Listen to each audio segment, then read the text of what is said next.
Yes, and if that's not one of the most welcome pieces of music I've heard for a long time, I don't know what is, because that means we can say good morning to the Queen of Dymocks, Miss Kerrie Window. Hello. Hello. And the last one, but no means least, you know, it's a teeny little book, Tales of the Dark by Kit Fennessy. I met Kit when he came to the shop and had a book for me, and it was this one. And I've never met a more dapper gentleman. He was just so beautifully dressed and really loud and quite hilarious, and wants to know when I'm getting my own show. So, yeah, well, thanks, Kit. Don't feel threatened at all. I said never. He is the creative director of Blue Vapours Publishing in Fitzroy. So he's published his own book. They do creative web stuff. I had a look at some of their stuff. And he's written this little book that I have to say, the only thing a person I can think, or two people compare it to, is it's Roald Dahlish. Oh, yes. And did you read Bob Franklin's? Yes. Yeah, similar to that. Bob Franklin's little book of disturbing short stories. Little short stories. Because that was also reminded me of Roald Dahl. It just has this certain something. I don't know what. So this is the little poems, little stories, little things from his life. Which are just, they're quirky, they're, dare I say, whimsical. Some of them are, I know, I don't know if you like that. Careful. I've gone too far now. Just really endearing, and he's a great writer, so I hope he writes more, and more like a bigger book. But there's a touch of darkness about it? There's a little touch of darkness. That's all right, yeah, then. Touch of the Roald Dahls. Great stories about, he's got a whippet. A whippet? Yep, stories about whippets, and there was one of my favourites is The Mystery of the Moving Radio. He was talking to another whippet owner, and their radio kept moving, and he found out the whippet was pushing the button to try and turn it on. So, a music-loving whippet. Cool. So I think Gold 104 was that whippet's choice. It's not cool anymore. No. Just lost it. So his whippet is called Flippet Tea Whippet. I thought it was quite cute. And there's little poems. There's one called Arg, about a cat by the sea. And then there's a sequel called Arg again.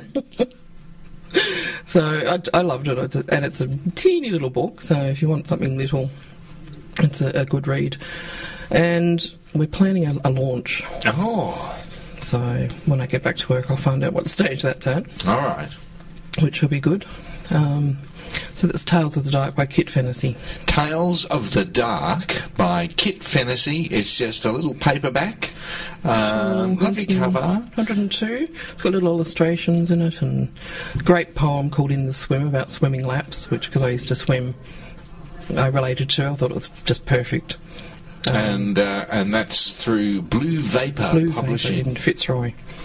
And, all right, for people like myself, fans of Bob Franklin's book of short things, all right, we're keen to have a look at Kit Fennessy's work. Yes, if you can't commit to a big book, this is a perfect little book. There's less and less people that can now, Kerrie. It's very sad. I know. Attention span of a soap dish. Yes. Well, what a spectacular selection. I'm particularly interested in the hyperbole and a half, just because I've got such a low opinion of blogs that I'm keen, I have no time for them. Keen to read something decent that's come out of them. So that's terrific, considering you've been waylaid. I've got some serious reading to do. Yeah. Well, you know, my eyes were starting to play up on me just because I've just been reading so much. And so occasionally I have to go to a picture book for a while, you know, or some comics or something light. I was just laying in hospital looking at crap on television waiting for my next morphine shot. It's terrible, isn't it? Television. But when you're that bad, you're just lying there. And you have to pay. Yeah, I know. I was outraged. That's how I met Fiona from the Drones. She was going around the wards collecting money for the television. Oh, she worked for those people, the hospital, rental, whatever they're called. That's right. Because in emergency it's free.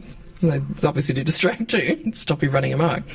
But when I was admitted, it wouldn't work, and the woman next to me in Sandringham said, no, you've got to pay for it. Yeah, that's right. So once I got to the Alfred, I paid for 2 days. I know. So I like, watch crap. It's like the airlines now. You get nothing for free.